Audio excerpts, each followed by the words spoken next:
Hello friends, welcome you in Dhara classes. This video is very important for BA second year fourth semester के लिए मित्रों, जिसमें कि हिंदी के विषय के रूप में आपको मैं इस वीडियो को दे रहा हूं। यानी हिंदी अनुवाद का न्यू मॉडल पेपर मैं आपके बीच में लाया हुआ हूं, जो कि आपके लिए बहुत ही इम्पोर्टेंट होगा। यदि आप चैनल पर पहली बार आए हुए हैं, चैनल को लाइक और सब्सक्राइब अवश्य कर दें तथा अपने फ्रेंड्स के बीच में इस वीडियो को अवश्य शेयर करें, क्योंकि इम्पॉर्टेंट क्वेश्चंस को मैं विथ सल्यूशन आपको देने जा रहा हूं, जो कि बहुत ही महत्वपूर्ण होगा। हर यूनिवर्सिटी में इस तरह के क्वेश्चंस पूछे जा रहे हैं। तो हम स्टार्ट करने से पहले आपसे चाहूँगा कि चैनल को लाइक और सब्सक्राइब करके अपने फ्रेंड्स के बीच में अवश्य शेयर करें। यह वीडियो हर स्टूडेंट के पास पहुंच पाए मित्रों। तो देखेंगे यहाँ पर आप ऊपर से देखेंगे न्यू मॉडल, यानी न्यू मॉडल पेपर, ये आपका 2023 का बनाया हुआ मॉडल पेपर है, जिसमें कि मोस्ट इम्पॉर्टेंट क्वेश्चंस दिए जा रहे हैं मित्रों। ये मोस्ट इम्पॉर्टेंट क्वेश्चंस आने ही वाले हैं एग्ज़ाम में। प्रायः जो है इस तरह के क्वेश्चंस पूछे जाते हैं। ऐसे मॉडल क्वेश्चंस को मैंने यहाँ पर देने का प्रयास किया हूँ कि अगर सेम क्वेश्चन नहीं मिलता है, फिर भी आप यदि इसको पढ़े हुए होते हैं तो इस तरह के क्वेश्चंस के आंसर को आप लिख सकते हैं। ये BA द्वितीय वर्ष के लिए इम्पॉर्टेंट होगा। चतुर्थ सेमेस्टर हिंदी सब्जेक्ट के साथ जो हमारे स्टूडेंट जो लिए हुए हैं हिंदी सब्जेक्ट को मित्रों, हिंदी अनुवाद के रूप में ये आपका प्रश्न पत्र जो हिंदी का है, इसमें आपको मोस्ट इम्पॉर्टेंट क्वेश्चंस हम देने का प्रयास किए हुए हूँ। अब इसको किस तरह से आपको लिखना है, ये कितने अंक का होगा, ये 75 अंक का होगा मित्रों, जिसमें कि आपको 3 खंड हो गई प्रश्न पत्र में। आपके जो खंड आ होगा, इसमें अति लघुत्तरीय प्रश्न पूछे जाएंगे, जो कि 50 शब्दों में आपको इसके उत्तर को देना होगा। और उसके पश्चात खंड बा में आपसे लघुत्तरीय प्रश्न पूछे जाएंगे, जिसका उत्तर आपको 200 शब्दों में देना होगा। और लास्ट में आपको खंड सा करना होगा मित्रों, जो कि दीर्घ-उत्तरीय प्रश्न के रूप में होगा, जिसका उत्तर आपको 500 शब्दों में देना होगा। तो हर खंड को मैं डिटेल में आपको समझाते हुए आगे बढ़ूंगा। अब देखेंगे यहाँ पर सभी प्रश्नों को करना अनिवार्य होता है। ये जो खंड आ होता है आपका, इसमें आपको सभी प्रश्न करने होते हैं, एक भी प्रश्न आपको छोड़ना नहीं होता है। और ये 50 शब्दों में होने चाहिए क्वेश्चंस के आंसर। 50 शब्द से कुछ शब्द ज़्यादा भी हो सकते हैं, 2-4 शब्द कम भी हो सकते हैं, लेकिन ये मान कर चलिए कि 50 शब्द से कम शब्द इसमें नहीं होने चाहिए इसके आंसर को लिखने में। तो देखेंगे ये जो फर्स्ट क्वेश्चन आपका है, इस फर्स्ट क्वेश्चन में आपसे पूछा जा रहा है अनुवाद की अवधारणा, यानी अनुवाद की अवधारणा संक्षेप में लिखना है कि अवधारणा किसे कहते हैं। अनुवाद की अवधारणा के विषय में आपको बताना है। तो हम बताते चले मित्रों। तो इस अनुवाद की अवधारणा को समझने से पूर्व हमको ये जानना है कि हमारे यूनिट फर्स्ट का क्वेश्चन है मित्रों। इसमें अनुवाद शब्द जो आता है, अनुवाद का मतलब होता है जो भारतीय ज्ञान परंपरा में गुरुकुल का विशेष शब्द रहा है अनुवाद, जिसको कि गुरु जो भी अध्यापक होते थे वो जो चीज़ें कहते थे उसको शिष्य क्या करते थे, दोहराते थे। तो उसको हम भारतीय ज्ञान परंपरा में यानी गुरुकुल का विशेष शब्द से मानते हैं अनुवाद शब्द को मित्रों।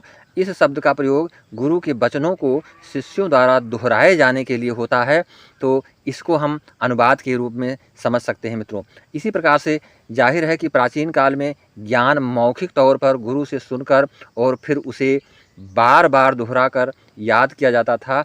ऐसा अर्थात ज्ञात अर्जित जो ज्ञान हमको जो अर्जित होता था, इस तरह से दोहरा करके जो ज्ञान हमको प्राप्त होते थे मित्रों, अर्जित करने की यही विधि प्रचलित थी उस समय। इसलिए पाणिनि ने अपने ग्रंथ अष्टाध्यायी में अनुवादे चरणानाम कहा है, यानी अनुवादे चरणानाम ये पाणिनि का कथन है मित्रों, जिसका अर्थ होता है पहले कही गई किसी बात को फिर से कहना, अर्थात पुनः उच्चारण करना। ये हमें समझना है। जो बात पहले कह दी जाती है उसी को हम दोबारा जब उच्चरित करते हैं तो वो जो है अनुवाद के रूप में होती है। महान विद्वान और दार्शनिक राजा भर्तृहर ने भी अपने ग्रंथ वाक्यपदीय में अनुवाद शब्द का प्रयोग कथन की आवृत्ति के अर्थ में ही किया है, अर्थात आवृत्ति अनुवादो वा। जैमिनीय न्यायमाला की प्रसिद्ध उक्ति ज्ञातव्य कथनम अनुवादः का अभिप्राय भी यही है कि अनुवाद ज्ञात का पुनर्कथन होता है। तो हम इसको इस प्रकार से समझते हैं। और जो आपको अवधारणा का मतलब विचार, जो हमारा अनुवाद से संबंधित जो सोच था वो क्या था, ये है आपको बताना है। तो ये क्वेश्चन नंबर 1 आपका हुआ मित्रों। इसके पश्चात आपको ये क्वेश्चन नंबर 2 देखना है मित्रों। 2 में आपसे पूछा जा रहा है अनुवाद को परिभाषित कीजिए, यानी अनुवाद की परिभाषा आपसे पूछी जाएगी, जो कि लघुत्तरीय प्रश्न के रूप में होगा मित्रों। तो अनुवाद की परिभाषा को डॉक्टर भोलानाथ तिवारी ने, डॉक्टर रविन्द्रनाथ श्रीवास्तव ने, डॉक्टर सतीश कुमार रोहरा तथा अन्य विद्वानों ने, जैसे नायडा और टेलर ने, न्यूमार्क ने, डॉक्टर स्टर्ट ने, हैलिडे और एच स्मिथ ने अपने अपने ढंग से दिया है मित्रों, जो कि बहुत ही सटीक रूपों में इनको बताने का प्रयास किया है। तो हम कुछ परिभाषा आपको दे रहा हूं। जैसे डॉक्टर भोलानाथ ने इसको बताया है, अनुवाद की परिभाषा को देते हुए कहा है उन्होंने कि भाषा ध्वन्यात्मक प्रतीकों की व्यवस्था है और अनुवाद है। इन्हीं प्रतीकों का प्रतिस्थापन, अर्थात एक भाषा के प्रतीकों के स्थान पर दूसरी भाषा के निकटतम, समतुल्य और सहज प्रतीकों का प्रयोग। इस प्रकार अनुवाद निकटतम, समतुल्य और सहज प्रतीकन है। तो इन्होंने, भोलानाथ जी ने इस बात को स्पष्ट करने का प्रयास किया है कि एक भाषा के प्रतीकों के स्थान पर दूसरी भाषा के निकटतम यानी समतुल्य और सहज प्रतीकों का प्रयोग ही अनुवाद होता है। ये भोलानाथ तिवारी जी का कथन है। अब हम देखेंगे मित्रों, डॉक्टर रविन्द्रनाथ श्रीवास्तव ने भी इसके विषय में बताया है कि एक भाषा, स्रोत भाषा जिसको कहते हैं, स्रोत भाषा जो होती है कि पाठ्य सामग्री में अंतर्निहित तथ्य का समतुल्यता के सिद्धांत के आधार पर दूसरी यानी लक्ष्य भाषा जो होती है में संगठनात्मक रूपांतरण अथवा सृजनात्मक पुनर्गठन ही अनुवाद कहा जाता है। तो इस तरह से हमको 2-4 परिभाषाओं को लर्न करना बहुत आवश्यक होता है। बहुत संक्षेप में लिखा है न्यूमार्क का जो परिभाषा है मित्रों, बहुत ही संक्षेप में इन्होंने लिखा है कि अनुवाद एक शिल्प है जिसमें एक भाषा में लिखित संदेश के स्थान पर दूसरी भाषा में उसी संदेश को प्रस्तुत करने का प्रयत्न किया जाता है। ये न्यूमार्क की परिभाषा है। इसके पश्चात हम देखेंगे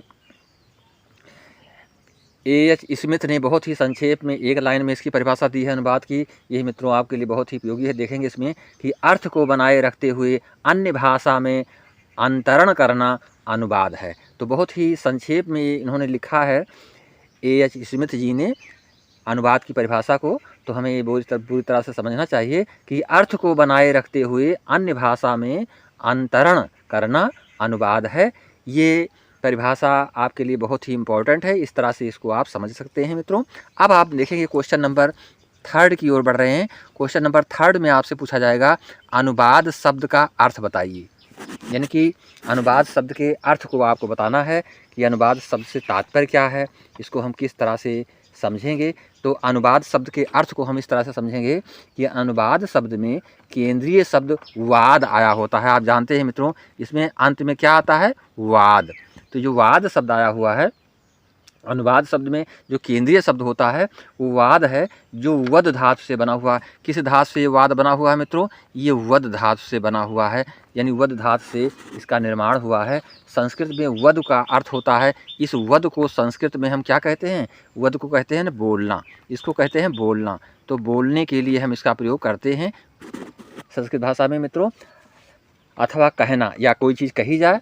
वद से विकसित वाद का अर्थ होता है कथन या कही गई कोई बात, अथवा बोला या व्यक्त किया गया कोई विचार। इस प्रकार अनुवाद का शाब्दिक अर्थ होता है। अब हम समझते चलें कि अनुवाद का जो शाब्दिक अर्थ होगा वो ये होगा कथन का पुनः कथन, यानी कथन का पुनः कथन या किसी कही गई बात को फिर से कहना, दोहराना, वही अनुवाद होता है। ये है, आपको नहीं भूलना है मित्रों। पूरी तरह से आपको समझना है कि अनुवाद शब्द का यदि आपसे अर्थ पूछा जाता है तो अर्थ के विषय में आप यही लिखेंगे कि कथन का पुनः कथन या किसी कही गई बात को फिर से कहना, ये अनुवाद शब्द का अर्थ होता है। तो हम इस तरह से इसको समझेंगे। थोड़ा और इसको हम यदि और आगे बढ़कर समझना चाहते हैं तो इसको इस तरह से भी कह सकते हैं मित्रों कि सामान्य रूप से आवृत्ति यानी दोहराना, व्याख्या, उदाहरण या समर्थन की दृष्टि से आवृत्ति, व्याख्यात्मक आवृत्ति, पूर्व कथित बात का उल्लेख या उल्लेख का पुनरुल्लेख, टीका, ये सब क्या होता है, एक अनुवाद के ही रूप में होता है। इसको हम एक अनुवाद के रूप में ही इसके अर्थ को बता सकते हैं मित्रों। अब हम देखेंगे यहाँ पर ये 4 नंबर जो क्वेश्चन आपका है, ये 4 नंबर, ये सारे क्वेश्चंस बहुत ही सेट करके बनाए गए हैं। प्रत्येक टॉपिक पर जो कि इम्पोर्टेंट टॉपिक होते हैं उन्हीं से लेकर के क्वेश्चन बनाया गया है। अवश्य ही आपके लिए इम्पोर्टेंट होगा और परीक्षा में इस तरह के क्वेश्चंस अवश्य ही पूछे जाएंगे मित्रों। तो अब देखेंगे क्वेश्चन नंबर 4 में अनुवाद हेतु आवश्यक बिंदु लिखिए। जो आवश्यक बिंदु है, इम्पोर्टेंट बिंदु है, उस बिंदु को आपको बताना है। तो ये अनुवाद के लिए, तो देखिए कि मित्रों, अनुवाद हेतु जो आवश्यक बिंदु हैं, इन बिंदु को मैं संक्षेप में आपको बताने का प्रयास करूंगा। तो इसमें पहला जो बिंदु आपका होता है, जिसको कि आप ये समझते हैं कि अनुवाद के लिए स्रोत भाषा और लक्ष्य भाषा का पूर्ण ज्ञान आवश्यक है। ये पहली चीज़ें हमको जाननी होती है कि स्रोत भाषा और लक्ष्य भाषा दोनों का ज्ञान होना चाहिए। जिस भाषा में हम ट्रांसलेशन करने जा रहे हैं और जिस भाषा में ट्रांसलेशन हुआ है, दोनों ही भाषाओं का हमको ज्ञान होना चाहिए। ये पहला बिंदु आपको जानना है मित्रों। दूसरी चीज़ आपको जानना है कि भाषा के साथ साथ विषय का ज्ञान भी अनिवार्य होता है, यानी विषय का ज्ञान भी हमको होना चाहिए। ये भी तो दूसरा बिंदु हो गया। तीसरे बिंदु में आपको जानना है कि स्रोत भाषा सामग्री का अनुवाद लक्ष्य भाषा की प्रकृति के अनुकूलन करना चाहिए, यानी कि जो स्रोत भाषा सामग्री होती है उसका अनुवाद लक्ष्य भाषा की प्रकृति के अनुकूलन करना चाहिए। स्रोत भाषा का मतलब जो आपकी भाषा बनी हुई है, और जिस भाषा का अनुवाद आप लक्ष्य कर रहे हैं, दूसरे भाषा में ट्रांसलेट कर रहे हैं, वो प्रकृति के अनुकूल होनी चाहिए। जैसा उसमें कहा गया हो वैसी ही बात आपको ट्रांसलेट करना चाहिए। ये आपका तीसरा बिंदु हो गया। चौथे बिंदु में आपको समझना है कि सामान्यतः शब्दानुवाद को अच्छा नहीं माना जाता, किंतु वैज्ञानिक तकनीकी और विधि निर्माण के क्षेत्र में शब्दानुवाद आवश्यक होते हैं। प्राय जो है शब्दानुवाद यानी शब्द को टोटल ट्रांसलेट कर देना, ये सही नहीं माना जाता साहित्य के हिसाब किताब से मित्रों। परंतु वैज्ञानिक और तकनीकी और विधि के लिए तो शब्दों का अनुवाद हमको करना आवश्यक होता है, लेकिन साहित्यिक दृष्टिकोण से ये जो है सामान्य अनुवाद अच्छा नहीं माना जाता है। ये हमें जानना है। ये आपका 4 नंबर पॉइंट है मित्रों।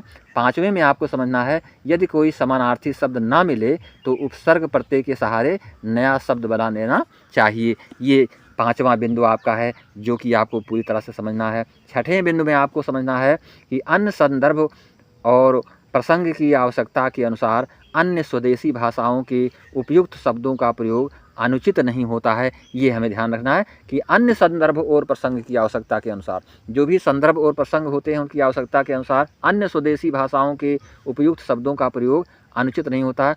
जो शब्द हम जिस भाषा में प्रयोग करते हैं उसी शब्द का प्रयोग करना चाहिए, यानी कि किसी प्रसंग को लेकर के हम अन्यत्र भाषा स्थानांतरण नहीं कर सकते हैं। ये आपका 6वां बिंदु है।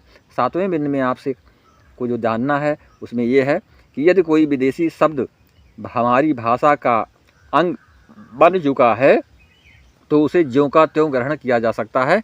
ये मोस्ट इम्पॉर्टेंट चीज़ हमको जानना है। जैसे मान लीजिए हम हिंदी में तमाम सारे इंग्लिश वर्ड का प्रयोग करते हैं, तो इंग्लिश वर्ड का जो प्रयोग करते चले आ रहे हैं, यदि हम ट्रांसलेशन कर रहे हैं तो उस ट्रांसलेशन में उस इंग्लिश वर्ड को ही जैसा कहा जाता है उसी तरह से लिख दिया जाए अगर हिंदी में, तो उसमें गलती नहीं होगी, किसी प्रकार की कोई त्रुटि नहीं मानी जाएगी मित्रों। इसके पश्चात अगला जो बिंदु आपका है, लोकोक्ति और मुहावरों का अनुवाद बहुत कठिन होता है।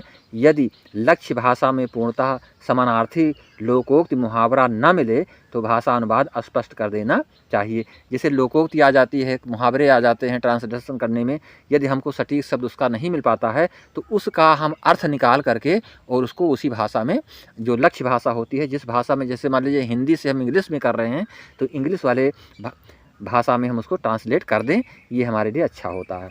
अगला जो आपका पॉइंट है, बिंदु है, उसमें है अनुवाद अधिकृत पारिभाषिक शब्दकोश का उपयोग उचित होता है। जो पारिभाषिक शब्दकोश होते हैं उसका प्रयोग अनुवाद करते समय हमें को प्रयोग करना चाहिए। और जो अंतिम बिंदु है मित्रों, देखेंगे अनुवाद कोई विज्ञान नहीं है, अभ्यास जनित कला है। ये जानना है कि अनुवाद जो होता है वो कोई विज्ञान नहीं है, कोई विशिष्ट ज्ञान की बात यहाँ पर नहीं है, अभ्यास जनित कला होती है। इसलिए अनुवाद की कोई सर्व स्वीकृति मानव प्रक्रिया नहीं होती है। तो ये हमें ध्यान रखना है। इस क्वेश्चन नंबर 4 के अंतर्गत इन बिंदुओं को आपको लिखना है, जो कि 11 बिंदु हैं, यानी 11 बिंदु के अंतर्गत इसका हम उत्तर देंगे मित्रों, जो कि आपके लिए बहुत ही इंपॉर्टेंट होता है। अब हम अगले क्वेश्चन की ओर बढ़ रहे हैं, लिप्यंतरण, यानी लिप्यंतरण के विषय में आपको जानना है मित्रों। लिप्यंतरण क्या होता है? तो लिप्यंतरण के विषय में आप जान लें कि यहाँ पर जो है अनुवाद के अनेक रूप होते हैं। भिन्न भिन्न आधारों पर अनुवाद के रूप भी भिन्न प्रकार के माने जाते हैं। जैसे हम लिप्यंतरण के अंतर्गत देखेंगे मित्रों, पूर्ण अनुवाद, आंशिक अनुवाद के रूप में इसको जानते हैं, समग्र अनुवाद, बद्ध अनुवाद, पद्यानुवाद, गद्यानुवाद, छंदबद्ध अनुवाद और छंदमुक्त अनुवाद, नाट्यानुवाद और कथानुवाद, अन्य किसी साहित्य विद्या का अनुवाद। तो ये जो है हमको लिप्यंतरण के अंतर्गत जिस लिपि में हमको ट्रांसलेट करना है, जिस तरह से उसको हम उसी प्रकार से लिखते हैं। तो यहाँ पर देखेंगे, अब हम मुख्य बिंदु की ओर आ रहे हैं। लिप्यंतरण, यानी लिप्यंतरण से मतलब क्या होता है ये आप समझ लें। सामान्यतः किसी एक लेखन पद्धति में लिखे जाने वाले शब्द या पाठ को किसी अन्य लेखन पद्धति में लिखने को लिप्यंतरण कहते हैं। बस इतना ही हमको जानना है कि सामान्य रूप से किसी एक लेखन पद्धति में लिखे जाने वाले शब्द या पाठ को किसी अन्य लेखन पद्धति में लिखने का को लिप्यंतरण कहते हैं। जैसे मान लीजिए हिंदी हमने लिखा या संस्कृत के वाक्य हैं, तो इनको हमको अन्य भाषा में परिवर्तित करना है, तो उसको किसी एक लेखन पद्धति में लिखे जाने वाले शब्द या पाठ को किसी अन्य लेखन पद्धति में लिखने को ही लिप्यंतरण कहते हैं। ये हमको जानना है। लिप्यंतरणः लिपि धन अंतरणः। उदाहरण के लिए आप समझ सकते हैं, जिसको कि अलग अलग भाषाओं में अलग अलग तरीके से प्रयोग किया जाता है। जैसे देवनागरी में इस तरह लिखा जाता है, हीरा गाना, यानी जाप। और लिप्यंतरण के लिए नियमों का एक समुच्चय निर्धारित किया गया होता है, जिसमें ये नियम कुछ बताए गए हैं, जो कि नियम आपको जानना भी ज़रूरी होता है। तो इसको फिर डिटेल में हम क्वेश्चन को एक्सप्लेन करेंगे। फिलहाल आप जो है लिप्यंतरण को इस तरह से समझेंगे कि किसी एक लेखन पद्धति में लिखे जाने वाले शब्द या पाठ को किसी अन्य लेखन पद्धति में लिखने को लिप्यंतरण कहते हैं। बस आपको इतना ही समझना है।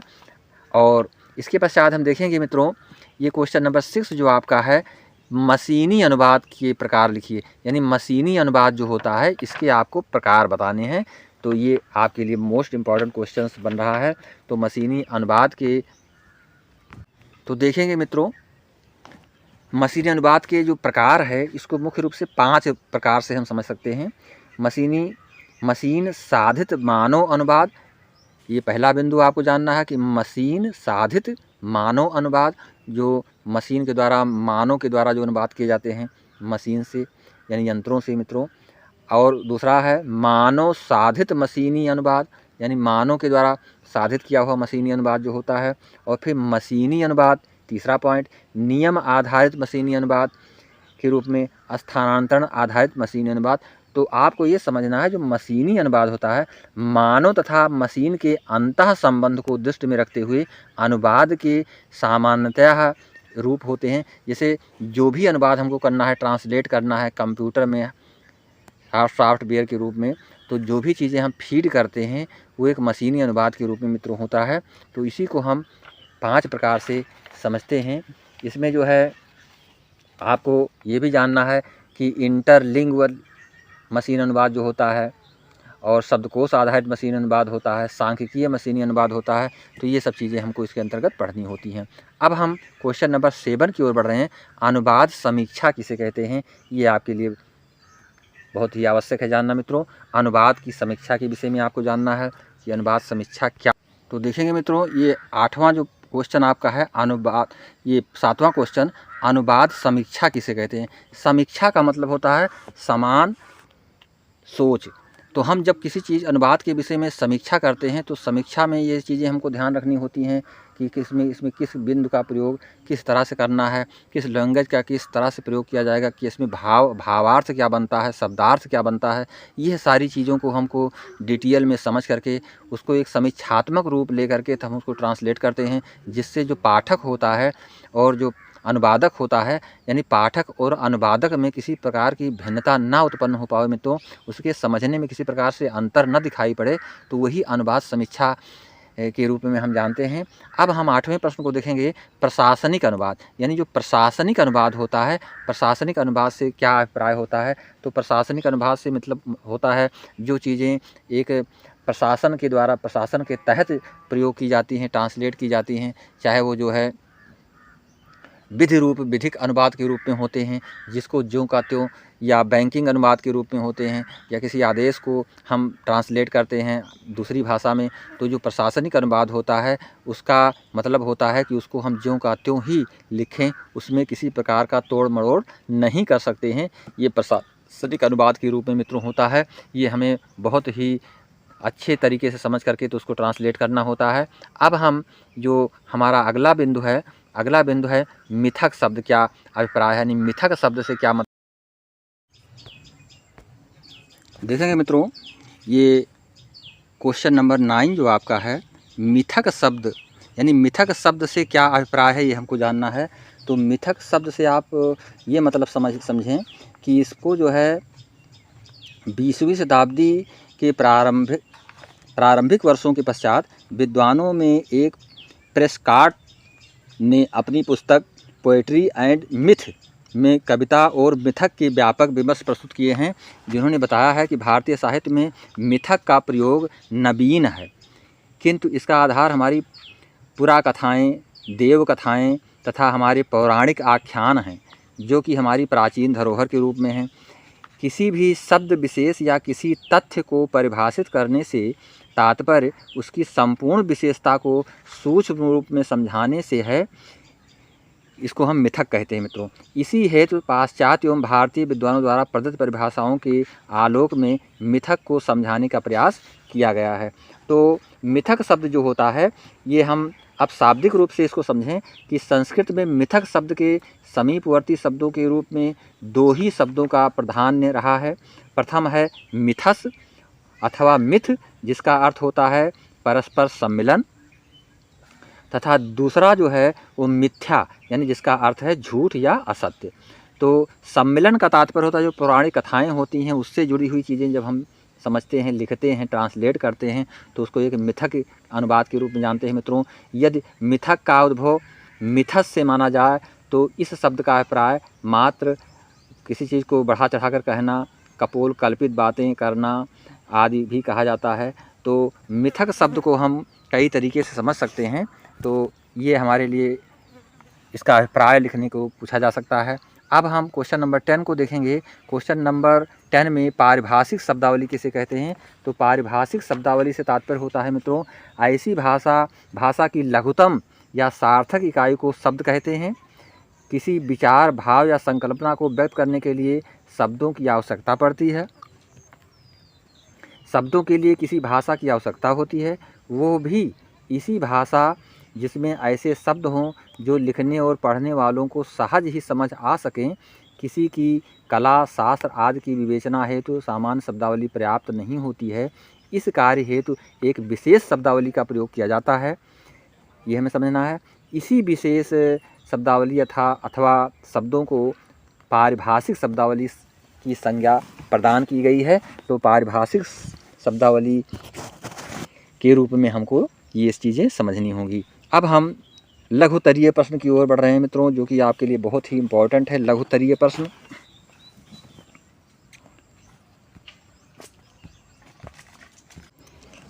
ये जो आपके लघुतरीय प्रश्न होते हैं इन्हें हमें 200 शब्दों में लिखना होता है मित्रों। 200 वर्ड में इसका उत्तर हम लिखते हैं। इसमें केवल हमें 5 प्रश्न करना होता है और खंड आ में आपको 10 क्वेश्चन रहते हैं, 10 क्वेश्चन करने होते हैं। इसमें आपको केवल 5 क्वेश्चन ही करने होते हैं मित्रों। तो इसमें है अनुवाद का अर्थ, परिभाषा एवं स्वरूप को अलग अलग तरीके से आपसे लघुतरीय प्रश्न के रूप में पूछा जाएगा मित्रों। इसके पश्चात मशीनी अनुवाद क्या होता है, जो मशीनी अनुवाद हम कहते हैं, करते हैं, उसका क्या तात्पर्य होता है, इसके विषय में क्वेश्चन किया जाएगा।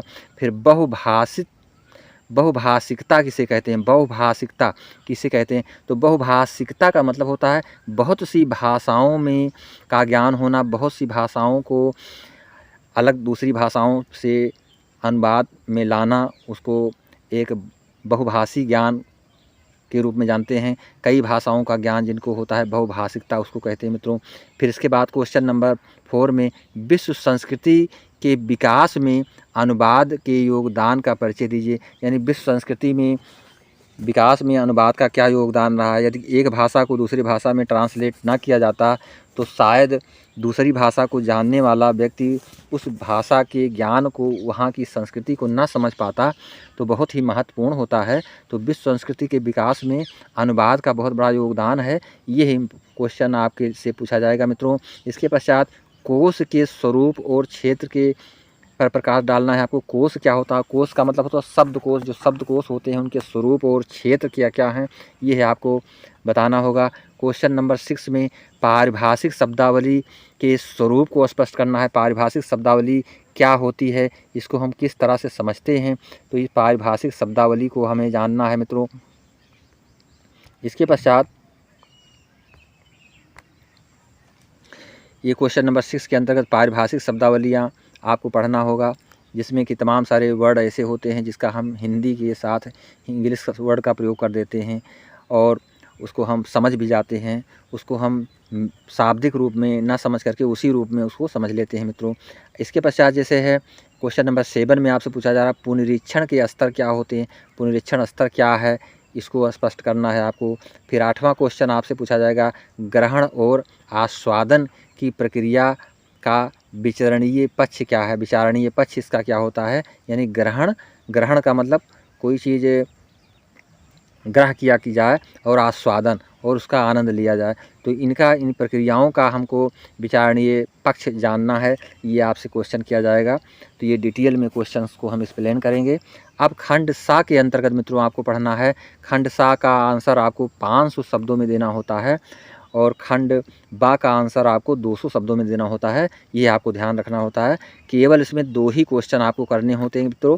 खंड सा में आपको केवल 2 ही क्वेश्चंस करने हैं। ये लॉन्ग आंसर टाइप क्वेश्चन होंगे, दीर्घ उत्तरीय प्रश्न के रूप में होते हैं। तो इसमें ये क्वेश्चन है अनुवाद के क्षेत्र में रोजगार की क्या क्या संभावनाएं हैं। मोस्ट इम्पॉर्टेंट क्वेश्चन मित्रों, प्रायः सभी यूनिवर्सिटी में इस तरह का क्वेश्चन पूछा जा रहा है जाएगा कि अनुवाद के क्षेत्र में रोजगार की क्या क्या संभावनाएं हैं। यानी अनुवाद के क्षेत्र में रोजगार की संभावनाओं के विषय में आपको बताना है कि क्या क्या संभावनाएं इसमें हो सकती हैं।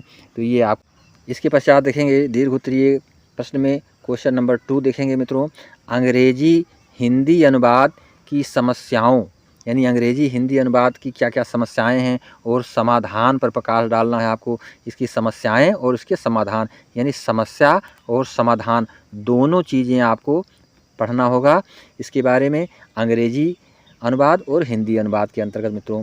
फिर भाषिक कोश से क्या तात्पर्य है। भाषिक कोश यानी जो कोश है, कोश के विषय में शब्दकोश जो होता है आपका, और भाषिक कोश से क्या तात्पर्य है, इसके उपयोग स्पष्ट करना है आपको।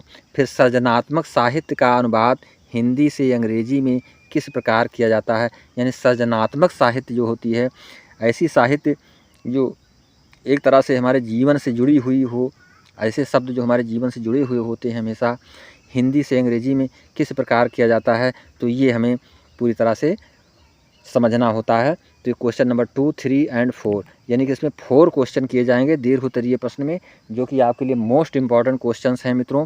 ये आपको हर तरीके से क्वेश्चंस यूनिवर्सिटी में पूछे जाएंगे। आपसे पूरी तरह से इसको पढ़ करके आपको जाना है, पूरी तैयारी से जाना है। पूरे वीडियो को हम डिटेल में देंगे इसका। अब हम कुछ प्रमुख चीज़ें आपको बताने जा रहा हूँ जो कि आपके लिए बहुत ही इम्पॉर्टेंट हैं मित्रों। ये चीज़ आपको जानना हर बिंदु पर। तो यहाँ पर कुछ प्रमुख शब्द को हम दे रहे हैं जो कि आपको समझना है, उसको पूरी तरह से जानकारी रखनी है, तभी आप हर तरह से इसको लिख पाएंगे, समझ पाएंगे मित्रों। प्रमुख शब्द और उनकी व्याख्या, तो देखेंगे यहाँ पर अनुवाद के विषय में आपको बताया गया। इसमें शब्दानुवाद, अर्थानुवाद, छायानुवाद, आशु अनुवाद, ये सारे अनुवाद के रूप होते हैं। ये हमको पूरी तरह से जानना है। अवधारणा के विषय में मित्रों, कोई चीज़ हम सोचते विचारते हैं किसी चीज़ के किसी पक्ष में, कोई जो हमारा जो सोच होता है, जो हमारी थिंकिंग होती है, जो हमारा विचार होता है, उसी को अवधारणा कहते हैं। स्वरूप का मतलब होता है मित्रों उसी स्थिति में किसी चीज़ को ढाल देना, जो स्थिति हमको पढ़ करके, लिख करके, देख करके जो समझ में आवे, उसी को उसी रूप में हमको ट्रांसलेट कर देना, एक स्वरूप के रूप में जाना जाता है। परिभाषा, परिभाषा का मतलब होता है मित्रों, आपको पूरी तरह से जानना है, परिधन भाषा, यानी कि एक निश्चित परिधि के अंतर्गत कथन को एक लिमिटेशन में कहना, किसी बात को एक निश्चित बिंदु की निश्चित रूप से कहना, बढ़ा चढ़ाकर नहीं। एक इस वैज्ञानिकता के अनुसार किसी कथन को सटीक रूप से कह देना ही परिभाषा होती है। तो परिभाषा के विषय में आप समझना है। लिप्यंतरण, लिपि जो होती है मित्रों, लिप्यंतरण के विषय में जैसे तमाम सारी लिपियाँ होती हैं, जिस लिपि में हम जैसे हिंदी, देवनागरी लिपि और हर लैंग्वेज की अपनी अपनी लिपि होती है। तो लिप्यंतरण जो होता है, लिपि में जो अलग अलग तरीके से हम उसको समझते हैं वो लिप्यंतरण होता है। मशीनी अनुवाद के विषय में आपको समझना है। मशीनी अनुवाद जो यंत्रीकरण रूप से आज के समय में कंप्यूटराइज यानी कि कंप्यूटर से जो ट्रांसलेशन किए जाते हैं उसको हम मशीनी अनुवाद के रूप में जानते हैं। तो ये सारी चीज़ें आपसे क्वेश्चंस के रूप में पूछी जाएंगी। तो इन वर्ड को, इन शब्दों को जानना भी आपके लिए बहुत ही आवश्यक है मित्रों। तो ये मशीनी अनुवाद, इसके बाद हाइब्रिड मशीन अनुवाद, ऐसी मशीन जो हम अपनी बात को कहते हैं उसको और वो डिटेल में कर करके उसको और पुनरीक्षित रूप से हमारे समक्ष ले आती है, उसको हाइब्रिड मशीन अनुवाद कहते हैं मित्रों। कोश के बारे में आपको जानना है। जो शब्द कोश होते हैं, भाषिक कोश होते हैं, जो चीज़ें कही जाती हैं, कहने वाली चीज़ें, उच्चारण कोश, ये 3 प्रकार के कोश को हमको जानना है।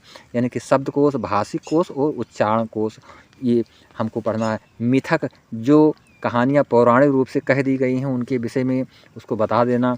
उसको हम मिथक शब्द से, मिथ्या शब्द से भी इसका अर्थ लिया जाता है। तो जो पौराणिक कहानियाँ होती हैं उस पौराणिक कहानियों में आधुनिक रूप से उसको चरितार्थ करने, ट्रांसलेट कर देना, ये मिथक रूप होता है। पुनरीक्षण, पुनरीक्षण का मतलब होता है निरीक्षण, पुनरीक्षण, पुनरीक्षण का मतलब किसी चीज़ को पुनः निरीक्षित करना, दोहराना, उसको उसी रूप में कर देना। विधि अनुवाद का मतलब होता है एक विधिक रूप से अनुवाद करना, जो कि एक विधि के रूप में प्रयोग किया जाता है और उसमें किसी प्रकार के शब्दांतरण नहीं कर पाते हैं, उसको ज्यों का त्यों उसका भाव रहता है।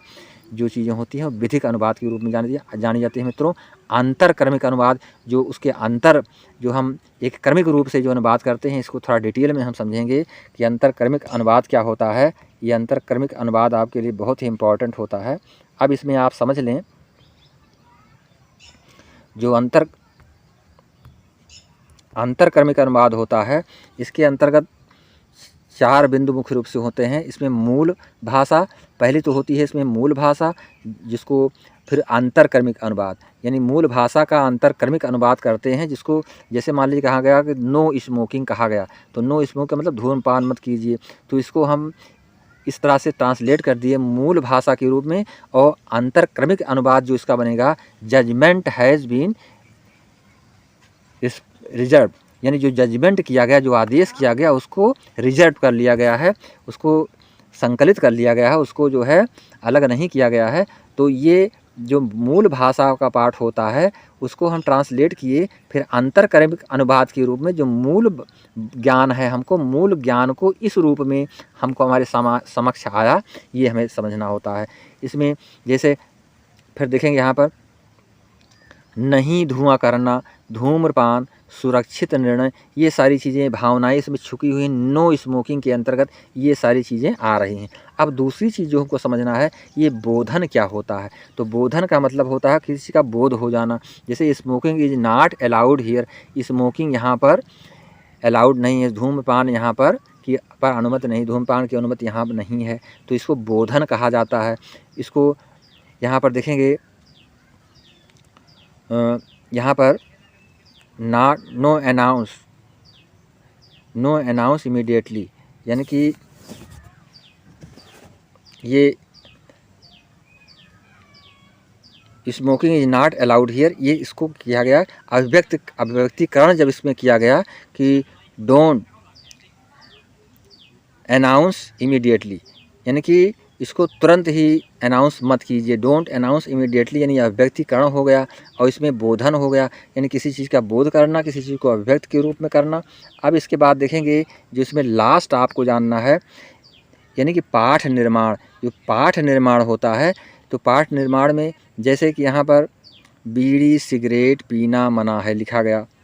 अब इसको हम निर्णय, इसमें निर्णय जो है सुरक्षित हो गया, तो निर्णय इसमें सुरक्षित है कि बीड़ी सिगरेट पीना मना है, ये चीज़ लिख दी गई, तो उसमें एक निर्णय जो था किसी का वो एक आदेश रूप जो था वो इसमें सुरक्षित किया गया कि बीड़ी सिगरेट पीना मना है। तो ये पाठ निर्माण किया गया, तो इसमें यही हो जाएगा कि धूम्रपान निषेध है, यानी धूम्रपान निषेध है, यानी नो स्मोकिंग लिख दिया गया, यानी कि धूम्रपान इसमें निषेध की बात बताई जा रही है। धूम्रपान निषेध उसको पाठ निर्माण के रूप में जानते हैं। ये चीज़ें इसलिए बताना आवश्यक था मित्रों कि आपको पूरी तरह से कंप्लीट जानकारी होनी चाहिए हर टॉपिक पर, जिससे आप उसको तो पूरी तरह से समझ पावें।